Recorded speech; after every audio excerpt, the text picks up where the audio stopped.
Back to my channel. എന്തൊക്കെയുണ്ട് വിശേഷം? എല്ലാവർക്കും സുഖമല്ലേ? ചായ കുടിച്ചോ?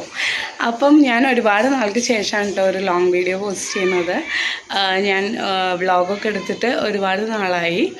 അപ്പം വേറെ ഒന്നുമില്ല, മടിയാണ് കേട്ടോ. നമുക്ക് യൂട്യൂബ് ഷോർട്സ് വന്നതിന് ശേഷം ലോങ് വീഡിയോ പോസ്റ്റ് ചെയ്യാനായിട്ട് അത്ര കോൺസെൻട്രേറ്റ് ചെയ്യുന്നില്ല. ഞാൻ ബേസിക്കലി മടിച്ചാണെന്ന് അറിയാമല്ലോ.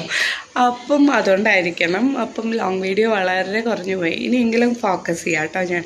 അപ്പം ഇന്ന് ഞാൻ പതിവ് പോലെ ചെയ്യുന്ന പോലെ ട്രാവൽ വ്ളോഗോ ഡാൻസോ അല്ലെങ്കിൽ സാരി ട്രിപ്പിങ്ങോ അങ്ങനെയൊന്നുമല്ല കേട്ടോ. ഇന്ന് നമ്മൾ ചെയ്യാൻ പോണത് ഒരു കുക്കിംഗ് വീഡിയോ ആണ് കേട്ടോ. അപ്പം നമുക്ക് എല്ലാവർക്കും ഫെമിലിയർ ആയിട്ടുള്ളൊരു ഡിഷാണ്.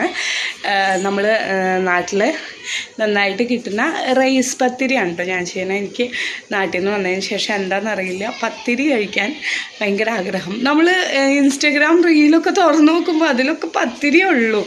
അപ്പോൾ അത് കാണുമ്പോൾ ഒരു കൊതി. ഇവിടെ കിട്ടില്ല, പത്തിരി അങ്ങനെ കിട്ടില്ല. അപ്പം ഞാൻ അന്വേഷിച്ചായിരുന്നു, പക്ഷേ ഇവിടെ കിട്ടില്ല. ഓക്കെ, അപ്പം ഞാൻ വിചാരിച്ചു അങ്ങനെ വിട്ടാൽ പറ്റില്ലല്ലോ, നമുക്കൊന്ന് ഉണ്ടാക്കി നോക്കാം കേട്ടോ. അപ്പം ഞാൻ ഫോളോ ചെയ്യുന്ന റൈസ് പത്തിരി റെസിപ്പിയാണ് കേട്ടോ ഞാൻ നിങ്ങളായിട്ട് ഷെയർ ചെയ്യണം. അപ്പം നമുക്ക് വീഡിയോയിലോട്ട് പോവാം. അപ്പം നമുക്കിന്ന് നമ്മുടെ നാട്ടിൽ കിട്ടുന്ന റൈസ് പത്തിരി എങ്ങനെ ഉണ്ടാക്കാമെന്ന് നോക്കാം കേട്ടോ. നല്ല ടേസ്റ്റി ആയിട്ടുള്ള സാധനമാണ്. അപ്പോൾ ഒരു പാത്രത്തിൽ നമ്മൾ കുറച്ച് വെള്ളം, അതായത് 1 കപ്പ് അരിപ്പൊടിക്ക് 1.25 കപ്പ് വെള്ളം, ഇല്ലെങ്കിൽ മാക്സിമം കൂടിപ്പോയാൽ 1.5 കപ്പ് വെള്ളം കേട്ടോ നമ്മൾ എടുക്കേണ്ടത്. അപ്പം അത് നമ്മളൊരു പാനിലോട്ടോ ചട്ടിയിലോട്ടോ ഒഴിക്കുക. എന്നിട്ട് ആവശ്യത്തിന് ഉപ്പും കുറച്ച് വെളിച്ചെണ്ണയും കൂടെ ആഡ് ചെയ്യുക കേട്ടോ. വെളിച്ചെണ്ണ നമുക്ക് ടേസ്റ്റ് ആഡ് ചെയ്യും, മാത്രമല്ല സ്റ്റിക്കി ആവാണ്ട് നമുക്ക് കിട്ടാൻ വെളിച്ചെണ്ണയാണ് കേട്ടോ ബെസ്റ്റ്. എന്നിട്ട് അതിലോട്ട് നന്നായിട്ട് തിളച്ച് വരുമ്പോൾ 1 കപ്പ് അരിപ്പൊടി നമുക്ക് എടുത്തിട്ട് അതിലോട്ട് ഇടാം കേട്ടോ. എന്നിട്ട് നന്നായിട്ട് നമ്മൾ എന്ത് ചെയ്യുക, അത് മിക്സ് ചെയ്തുകൊണ്ടിരിക്കുക കേട്ടോ. നന്നായിട്ട് മിക്സ് ചെയ്ത് കഴിഞ്ഞിട്ടുണ്ടെങ്കിൽ ഇങ്ങനെ പാനിൽ ഒട്ടി പിടിക്കാണ്ട് ഈ ഒരു പരുവത്തിൽ നമുക്ക് എന്ത് കിട്ടും, ആ ഡഫ് കിട്ടും കേട്ടോ. അപ്പോൾ അത് നന്നായിട്ട് നമുക്ക് മിക്സ് ചെയ്തതിന് ശേഷം വേണം നമ്മൾ ഇറക്കാം. അതായത് പാനിൽ ഒട്ടി പിടിക്കാനൊന്നും പാടില്ല കേട്ടോ. എന്നിട്ട് ഇതിപ്പോൾ കുഴക്കണമെങ്കിൽ ചൂടുണ്ടാവുമല്ലോ, അതുകൊണ്ട് കുറച്ച് നേരം അടച്ച് വെക്കുക കേട്ടോ. എന്നാലാണ് അത് സ്മൂത്തായിട്ട് കിട്ടുള്ളൂ. അപ്പം കുറച്ച് കഴിഞ്ഞിട്ട് നമുക്ക് ഇനി എന്തൊക്കെയാണ് വേണ്ടത് നോക്കാം. ഇപ്പോൾ ഒരു പാത്രത്തിൽ വെള്ളം എടുത്ത് വയ്ക്കുക. നമുക്ക് ചൂടുള്ള മാവാണല്ലോ കുഴയ്ക്കുന്നത്. അപ്പോൾ എന്നിട്ട് നമുക്ക് കൈ ചൂടുമ്പോൾ പിടിക്കാനാണ് കേട്ടോ. പിന്നെ കുറച്ച് അരിപ്പൊടി, അതേപോലെ നമ്മൾ ചപ്പാത്തിക്ക് മാവ് ചപ്പാത്തി പരത്തുന്ന എന്താ നിങ്ങൾ പറയുക, കുഴയാണോ? അപ്പോൾ കുഴ, ഒരു പാത്രം, എല്ലാം കൂടി ചെയ്യട്ടോ. ആ പാത്രം ഇങ്ങനെ റൗണ്ടായിട്ടുള്ള പാത്രം വന്നിട്ട് വെക്കാനായിട്ട് ശ്രദ്ധിക്കുക കേട്ടോ. ഒരു പ്ലേറ്റ് ആയാൽ മതി കേട്ടോ. അപ്പം അത് എഡ്ജ് ഇങ്ങനെ നന്നായിട്ട് നിൽക്കുന്നത് വേണേ. അപ്പം ഇത് കുറച്ച് ആറിയിട്ടുണ്ട്. അപ്പം നമുക്കിത് നല്ല ചൂടുണ്ട് കേട്ടോ. എന്നാലും നന്നായിട്ട് നമുക്ക് എന്ത് ചെയ്യാം, ഇത് നന്നായിട്ട് ഇങ്ങനെ മിക്സ് ചെയ്ത് കുഴച്ചെടുക്കാം കേട്ടോ. അപ്പം ഒരുപാട് കൈ പൊള്ളാതെ സൂക്ഷിക്കുക.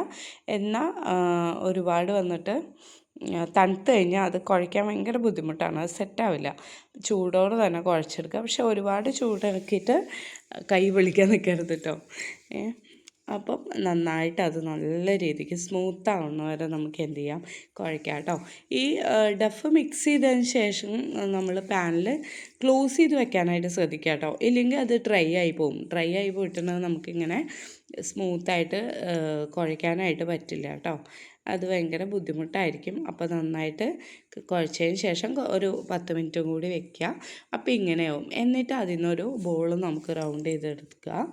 എന്നിട്ട് അത് നന്നായിട്ട് ഉരുട്ടുക കേട്ടോ. ബോൾ മാതിരിയാക്കിയിട്ട് നമുക്ക് കുറച്ച് അരിപ്പൊടി നമുക്കവിടെ വിതറി കൊടുക്കുക. ചപ്പാത്തി മാവ് കുഴക്കണം അതല്ല, കുറച്ച് അധികം തന്നെ നമുക്കവിടെ ഡഫിന് കൊടുക്കുക കേട്ടോ പൊടി.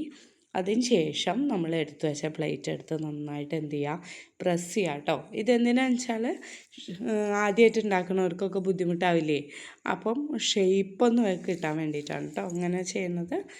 എന്നിട്ട് നമ്മൾ ചപ്പാത്തി പരത്തുന്ന പോലെ കുറേശ്ശെ മാവിട്ട് കൊടുത്തിട്ട് കുറേശ്ശെ നമ്മൾ പരത്തിയെടുക്കുക കേട്ടോ. ഒരു റൗണ്ട് ഷേപ്പ് വന്നാലേ അതിനൊരു ഭംഗി ഉണ്ടാവുള്ളൂ. ചപ്പാത്തിയേക്കാളും നല്ല ടേസ്റ്റാണ് കേട്ടോ ഈ പത്തിരി എന്ന് പറയുന്നത്. നമ്മൾ ഗോതമ്പ് മാവ് കൊണ്ട് ഉണ്ടാക്കണേക്കാളും അരി മാവ് കൊണ്ട് ഉണ്ടാക്കുമ്പോൾ നല്ല ടേസ്റ്റാണ്. നല്ലൊരു കടലക്കറിയും കാര്യങ്ങളും ഉണ്ടെങ്കിൽ സൂപ്പറാണ് മക്കളെ ബ്രേക്ക്ഫാസ്റ്റ്. പക്ഷെ കാലത്തൊന്നും ഈ പണി നടക്കുമെന്ന് എനിക്ക് തോന്നുന്നില്ല കേട്ടോ. നമ്മൾ എണീറ്റ് പിള്ളേരൊക്കെ പറഞ്ഞു വിടാനുള്ള ധൃതിയിൽ അപ്പോൾ വർക്കൊക്കെ ചെയ്യുന്നവരാണെന്ന് വെച്ചാൽ പ്രത്യേകിച്ചും ഇത് നടക്കുമെന്ന് തോന്നുന്നില്ല. ഇല്ല, നിങ്ങൾ 3:30 4 മണിക്കൊക്കെ എണീക്കുന്ന ആൾക്കാരാണെന്ന് വെച്ചാൽ തന്നെ ഓക്കെ കേട്ടോ. അപ്പം പരത്തി എടുത്തിട്ട് നമുക്കിതൊന്ന് പ്ലേറ്റ് വെച്ച് കട്ട് ചെയ്തെടുക്കാം കേട്ടോ. അപ്പം അതിനൊരു സ്മൂത്തായിട്ടുള്ള ഒരു ഷേപ്പ് വരും കേട്ടോ. എന്നിട്ട് നമുക്കൊരു ചട്ടി വെച്ചിട്ട് ലൈറ്റായിട്ട് ചൂടായതിന് ശേഷം അത് തിരിച്ചിട്ട് കൊടുക്കാം കേട്ടോ. അപ്പം നമ്മൾ ചപ്പാത്തി പോലെ വെയിറ്റ് ചെയ്യണ്ട.